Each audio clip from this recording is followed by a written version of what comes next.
And the Word became flesh and lived among us.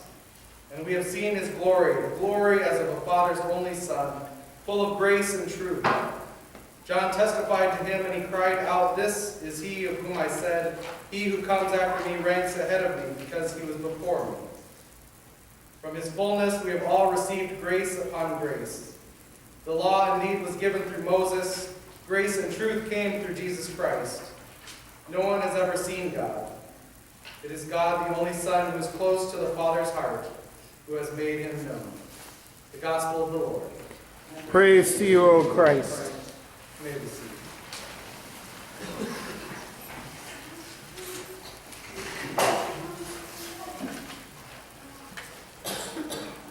On December 7th, 1972, a young journalist named Jacob Needleman witnessed something awe-inspiring.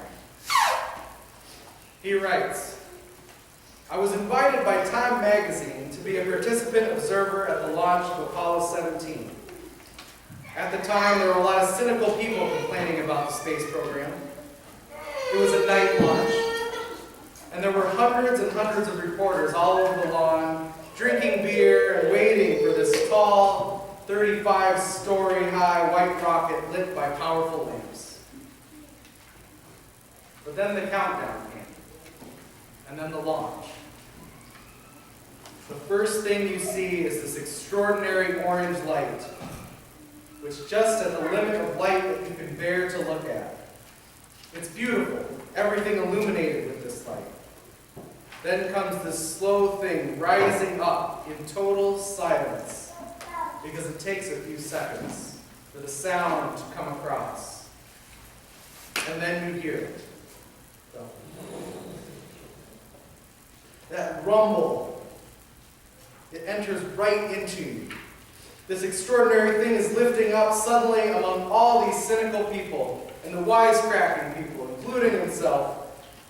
Suddenly, you could practically hear jaws dropping.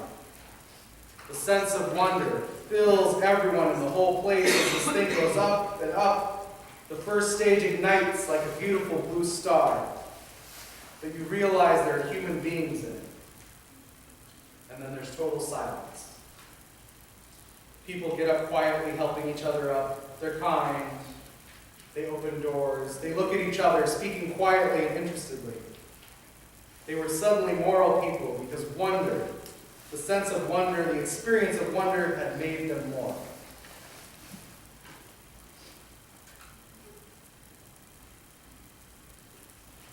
On the Apollo 8 mission, the crew read from the creation story from the first chapter of Genesis on Christmas Eve.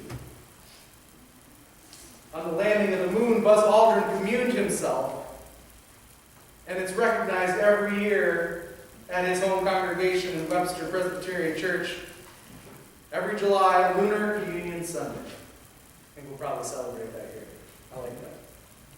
There's just something magical, amazing about space and the stars that leaves us breathless when we stop and look up. And then there are things like diapers. Ordinary diapers. Something that you hopefully can rely on to contain whatever is rumbling in those pants. But since I've joined the DC Diaper Bank, I've come to be amazed at something other than how much they can hold. These diapers can do amazing things. They open doors for families to find shelter, to find education, employment. A diaper can actually reduce stress among parents, leading to the reduction of domestic violence. All from a diaper. Rocket ships and diapers. Matthew's Gospel talks about a story of magi, astronomers looking to the sky. They follow a star to a little baby. Star of wonder, star of night, Star with royal beauty bright, guide us to thy perfect light. Stars and babies. These amazing things that can happen on an extraordinary level and an ordinary level. But then we have John's Gospel. John's Gospel reminds me more of this film I saw in school called The Powers of 10. I don't know if everyone's seen that. It blows my mind. Every 10 seconds, we increase 10 times, going from this man's hand laying on a park picnic bench, and it just goes up and up and up to, what do I have here?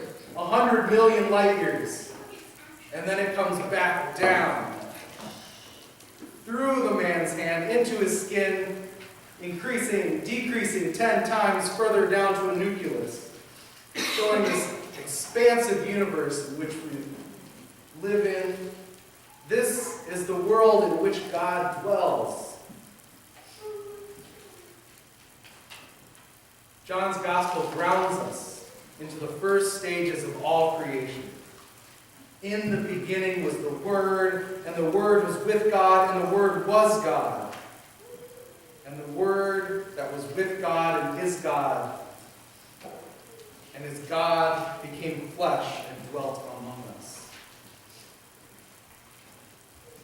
Rocket ships, diapers, wondrous stars, lights piercing the skies, coming to a cattle trough filled with hay.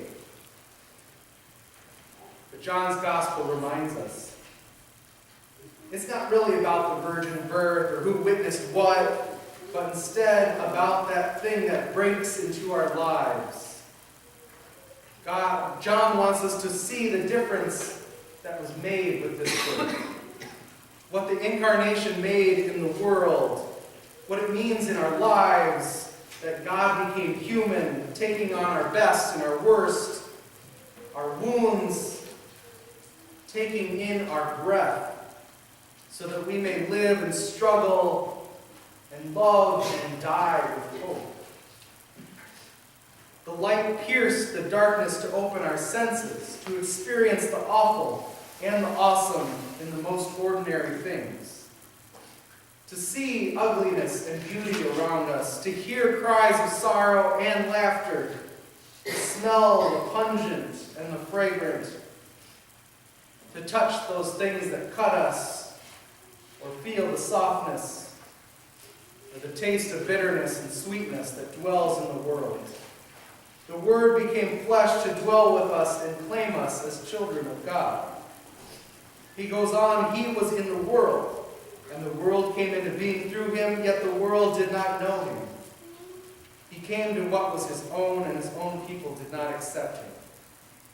But all who received him, who believed in his name, who gave power to become children of God, who were born not of blood or the will of the flesh, but of God. John gives us a Christmas message that Jesus came into this world so we would know ourselves as God's own beloved children. We hear this message at a time when maybe a few of us have fallen off our New Year's resolutions already. Or maybe we're reminded that we haven't taken up any New Year's resolutions for years. We struggle to write the right year on the checks around this time of year, and we can be reminded of our own limitations or memories of the past, good or bad, things we're looking forward to, or work we've left undone. We can easily allow those things like who we're married to, or what job we have, or our interests, or our wounds, our past victories or failures. They can begin to define who we are rather than recognizing them as descriptive parts, important but insufficient parts of our lives. John invites us to hold all these ordinary things that describe us, but to experience them with awakened eyes, to see what is truly definitive, that God has called us God's own children, each of us holding infinite worth in God's eyes, deserving love and respect, and called to care for God's beloved world. It's this message that Professor of Homiletics in Luther Seminary in Minnesota, David Luce, he invites us to carry these words with us as we slog through January. Each time we can carve out a time of day where we can read or write this statement. I am God's child, deserving of love and respect, and God will use me to change the world.